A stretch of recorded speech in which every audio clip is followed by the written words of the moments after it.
So, it's been a while, but we're gonna pretend like it hasn't been. So let's just get started. Okay, so today I'm going to give you a little updated makeup routine while I talk about like just some updates. Driving, college, high school, that kind of whole thing.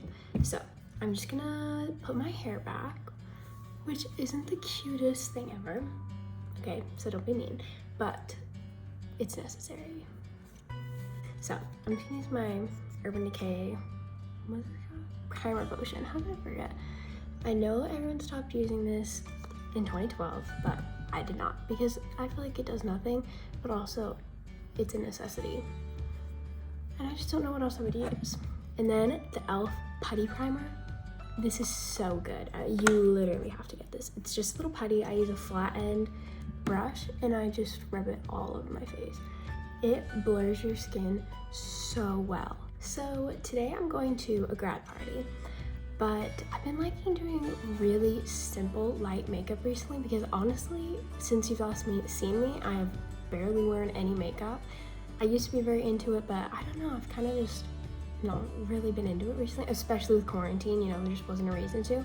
So now I'm just doing really simple light makeup. So this is gonna be an everyday natural makeup routine.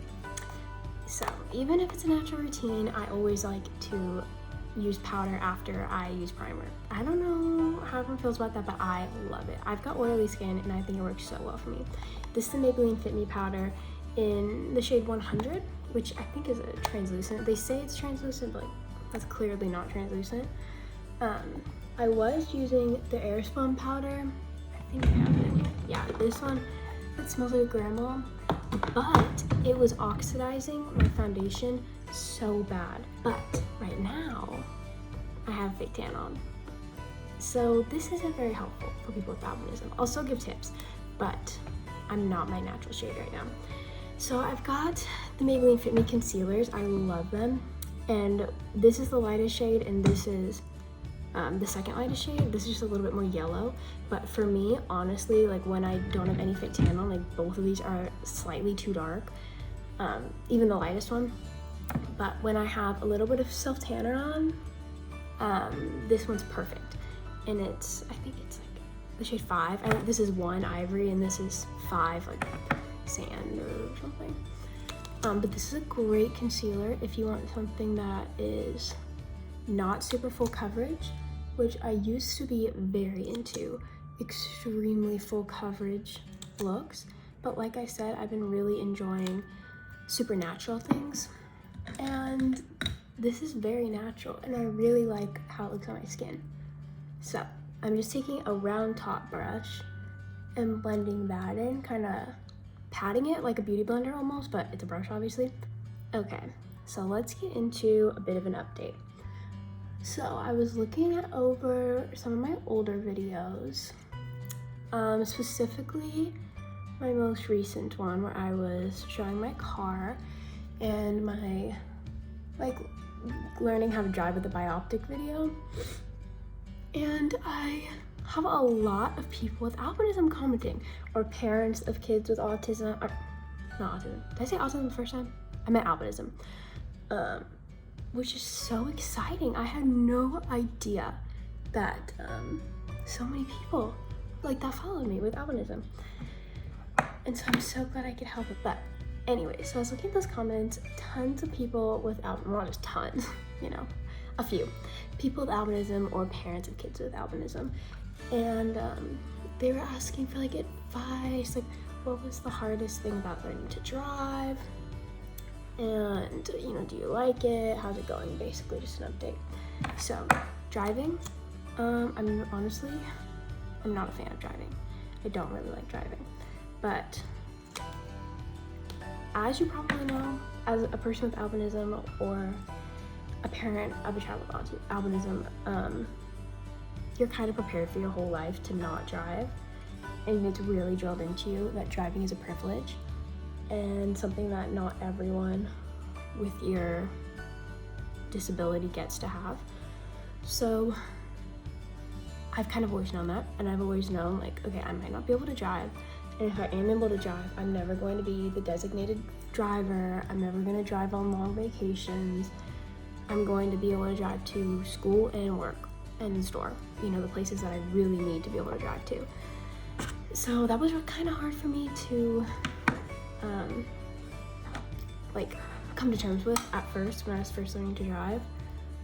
But now that I've actually started driving, I really just don't like it that much because it's hard. It is. It's not how it is in the movies. It's not. Driving when you're visually impaired is not the same as driving when you're fully sighted. If you haven't watched my other videos, I have ocular cutaneous albinism. My corrected vision is 20/80, and I have like nystagmus and astigmatism, I guess, if you want to say that. I do, but it just kind of feels insignificant. But yeah. Okay, but yeah, so driving is hard, and it's not exactly what I expected.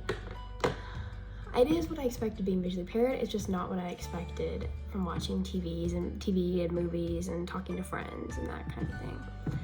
So just like I was explaining, I've always been prepared to only drive to easy places that I really need to go, not driving just all the time for fun, driving friends around. That's basically how I do drive. I drive to school, I drive to work, I drive to the store, I can drive to the mall, I can drive to some shopping. Sometimes I drive friends, but it's really mostly like now that my friends can drive, I try to have other people drive me as much as possible because I know like it's just not that safe for me to drive. No, I'm not gonna say it's just not safe at all, because it is, but it's definitely like it is always going to be safer for a fully sighted person to drive me around. But I can drive, and I am so grateful that I can drive. Not at all to discourage people that aren't able to drive, or you know, younger people that haven't started driving, like you don't know if you're gonna be able to drive or not yet. You can do it, okay? Don't let people stress you out, because there are so many people, specifically mostly fully sighted people, that will like, okay, I'm about to go to college and it's about 2 hours away from my hometown, and I don't think I'm gonna bring a car. I'm not gonna drive on the highway. I'm not gonna drive on the highway to get there. And there are so many people telling me like, well, what are you gonna do? How are you gonna get to the store? Well, how are you gonna get to the mall? How are you gonna have a job?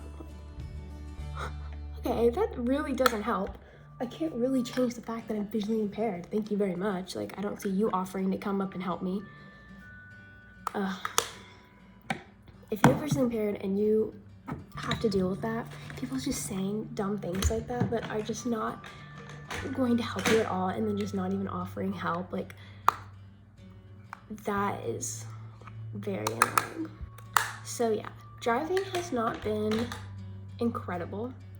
It hasn't been perfect. It hasn't been without its difficulties, but I'm doing it. I have been doing it for, I don't know, a year and a half now, I think I've been driving. So that's something. If you're nervous, you can do it. This is the ColourPop highlighter in the shade Lunch Money. I really like this one. Again, if you're fair, so good. It's not a super dark gold. It's not a super bright in your face kind of gold. I love it. It's really subtle and nice. Yes, so that's kind of the update on driving. I'm doing it. I don't just love it or anything, but I am doing it. With my bioptic, you saw it in my driving video. You can watch that. Learning how to drive, or my car tour. Yeah. So if you have albinism and your vision is better than 2200 and your state allows bioptic driving, you can drive too. And if you can't, who cares? You don't need to drive. Driving's overrated. So yeah, if you caught it, I did just graduate high school. I am going to college. I'm a little nervous, but I'm excited. I'm very excited. I'm gonna major in nursing. So if anybody has any tips for me, please give them to me in the comments. Visually impaired or not, honestly. because one, I'm very scared going to college being visually impaired, because high school, middle school, elementary school, like I mastered that, okay? Like, I had a meeting every year with my teachers at the beginning of the year to discuss like what I'm gonna be needing in class and what I'm gonna need from them. And that was very beneficial. If you're in high school, middle school, even elementary school, call a meeting with your teachers and explain to them what you're gonna need, how big a font you're gonna need, where you need to sit in class. It helps them put a name to the face. Okay, so the base is all done. So now I'm going to just curl my lashes. Super important step. So then a really weird thing that I do is I take chapstick. This is from Hilton. It's literally like the plainest, flavor-free, scent-free chapstick I can find. And I go like this. I like blink it onto my eyelashes, which is basically the same thing as putting Vaseline on your eyelashes, so it's not that weird, but it really helps them stay in place. And I don't know, people say it helps them grow, I think. But my eyelashes are like naturally pretty long, so I'm not all that concerned with them growing. But I do think it helps them kind of stay where I want them to stay. Someone on my last video asked me how I do my eyeliner, and I'm gonna show you. It's kind of weird. I don't know if I recommend doing it like this. This looks a little weird. But it's how I do it. I saw it in a video a long time ago. So when I have makeup here, I try not to touch it. So I take, this is just a normal like pencil, like jelly kind of liner. And I put it in the corner and I blink and I just like drag it across. And it's so weird. But it goes on my tight line and then it makes it look so much better, because then it just makes my eyelashes look way darker. It blends a lot better and it makes them look a lot more full. So I recommend this if you have albinism and you're trying to turn your eyelashes from blonde or white to black or even brown. Yeah. Or if you're just a redhead. If you have light eyelashes and you want them to be dark, this is a big tip. But yeah, so I'm going to college and I'm a little nervous to be a nursing major with a visual impairment. I've talked to a few people and they've said that they don't think that it'll hinder me too much, but I mean, every new thing is scary when you are visually impaired, so we'll have to see how it goes. I'll keep you updated. For my mascara, I use They're Real by Benefit. This one is like so freaking old, way older than it should be. And I do kind of a weird thing. I do a lot of weird things with my makeup apparently, but I always swirl it around and I pull it out 3 different times, because you're not supposed to like pump it because you're pumping air in and then that makes it dry out and then it's bad. So I just kind of like swirl it around and pick up a lot of product, and then I pull it out really slow to try and have the stopper get off as much clumpiness as possible. And then I kind of just run it on the top to again get out the clumps. If I see any like really visible clumps, I'll specifically go on that spot to get those off. So then to try and get my lashes long, I close my eye a little bit and I go like this.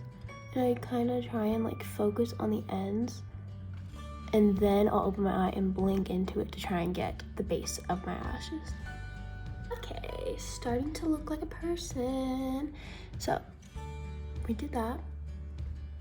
It always gets kind of under my eyes, but we'll fix that later. But yeah, so I am graduating, like I said, and overall high school was really good for me. So if you're nervous to go into high school, or if you're nervous for your child, don't be. High school's good. It is what you make it, of course, as with everything, but it was really good for me. I am trying to work on being more open and honest with my visual impairment. Like, I just started a new job, and at my last job, I didn't tell anybody about it. Like, usually that's what I do. Usually my tactic is don't let them know until the very end, and they're like, oh my gosh, you're visually impaired, like I had no idea, you hide it so well. Like, it's only something to hide, like it's not something to be embarrassed about. It's something I was born with, and a lot of times I need help, and my life would be much easier if people knew, and so they could help me. So if you're struggling with that, I would try and work on it too, because it is so much better when people know and can help you, because people want to help. People do. When you're vulnerable, people like that. So try and remember that, guys. I need to try and remember that. That's what I try and remember. But yeah, if you want a more in-depth video about driving or college or whatnot, I can do that too. If there's something else you want to see, let me know. So I'm going to do my eyebrows now. This, if you're a redhead, I kind of think this really only applies for redheads. This is such a good thing. I literally love this. I have so many. I have 4 in my drawer right now because I get so scared that they're gonna run out. So this is the AOA brand. The website is Miss A. It's all $1. I get it at the real store because there's one by me, but it's in the shade taupe. It's shade 2, not the blonde shade. It's so good. It's like kind of like the Anastasia Brow Definer. There's the Brow Definer, there's the Brow Wiz, and I think the Brow Definer is a little bit thicker, so it doesn't take as long. And so I kind of just go, if I'm doing like really structured eyebrows, I'll go under and then over. But if I'm not like this, I just want it to be really casual, I just go in the middle. And I kind of just, because I'm not trying to shape my eyebrows necessarily. Like I think my eyebrows have a fine shape. They're just really light and don't match my hair at all. So I just kind of do that. And then I'll just go and blend it out with the spoolie on the end. A thing that I just recently started doing, at my new job, I have to read IDs sometimes for people's driver's license number or for their information. And that is so hard for me. I really cannot see that. Especially, I don't know if you guys go like this, but whenever I'm under pressure and people are watching me do stuff that I can't see, I get like just so much more nervous, and all of a sudden I just literally cannot see anything. So this helps with that a lot. I got a little magnifying glass on Amazon. It has a clip on it, or like a ring, and so I have to wear a lanyard, which is so perfect. It's literally perfect. So I put the little magnifying glass on my lanyard, and then I can just have it whenever I want. It has a light on it, and whenever you open it up, the light turns on, and it works so well. Normally I hate magnifying glasses because I think that's embarrassing, and I don't like people to know that I'm visually impaired, like I just said. So I'm working on that, again, as I just said, and it is so much easier. It's so much easier just not caring what people think, like just doing what you need to do. Because normally I would use my phone, okay, and sometimes I have to read little numbers if there's no tag, and so then I would just take a quick picture with my phone and move on. You know, the customers never even noticed. But you can't take pictures of someone's ID, so I had to get a magnifying glass, and now that I did, I'm very glad I did. So maybe I'll put the link to that in the description box. So if you want a good magnifying glass, buy that. It's like $8, which seems like a bit much to me because I wanted just like a really basic one, but that one is so nice. But I think it's kind of nice to just see people with albinism or just a visual impairment in general just doing normal things, like teenagers with albinism just being teenagers, you know, like a teenage girl with albinism doing her makeup, or knowing that I have a job or I drive a car or going to college. Like those are just normal things that sometimes, at least like I thought I wouldn't be able to do. And I'm sure a lot of you, specifically parents, think that your kids won't be able to do that. But trust me, if they want to, they will. It's as simple as that. They will be able to if they have the desire to. So after that's all done, I take a mini mascara. This is the Better Than Sex mascara, and I put it on my bottom lashes. This was really dried out. Again, really old and crusty and gross. But so I just go like this, put a bit on the bottom, not too much, I don't like too much, and then I go on the top too. I want to say one more thing. I am filming this on my new iPad. I just got an iPad. I had an iPad for high school, but obviously they took it away when I graduated. So I knew I wanted to get an iPad because I love taking notes on my iPad. And basically it's just the most incredible thing ever for a visually impaired or not person. Amazing. I just got the 12.9-inch iPad Pro with the M1 chip. It's the 5th gen, the new one. I love it. I love it so much. I thought like, oh, maybe the 12.9 is gonna be too big. Obviously I'm visually impaired though, so I was like, okay, we have to get the 12.9-inch. It just makes sense. And I thought, okay, it's just gonna be whatever. You know, like I didn't think that the bigness of the screen was gonna help that much because it's not like there's added accessibility features, or you know what I'm saying. But it helps so much. You can do like have the whole thing zoomed in all the time, not just so zoomed in, but like the apps are bigger and everything's just bigger and takes up the screen more. It's so amazing. If you want to see like a little review, for just a review in general or a review specifically for how it works best for visually impaired people, let me know, because I will definitely do that, because I love it. I'm so excited. I've had it for like a week and I've been on it all the time.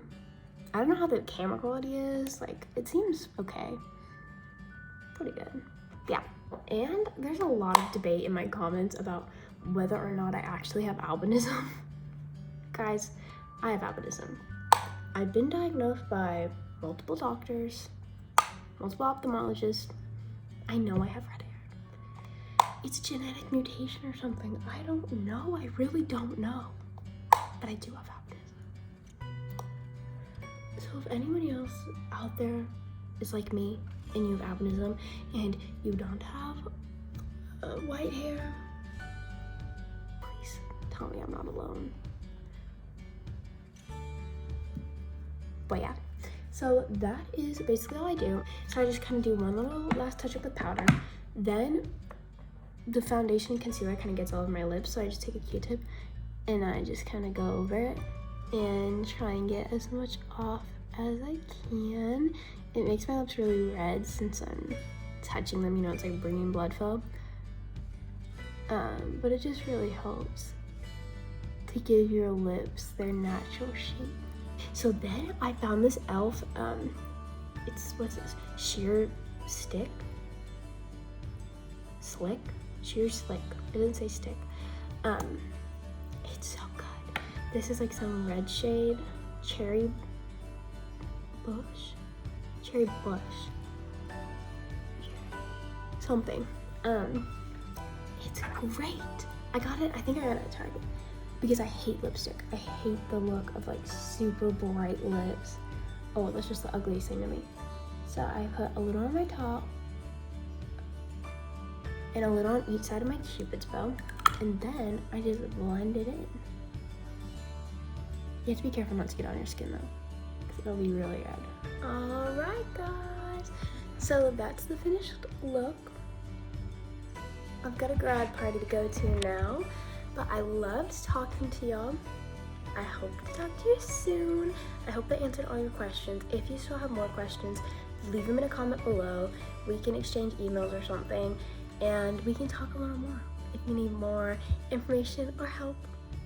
All right, guys, see you later. Thanks for watching. Bye.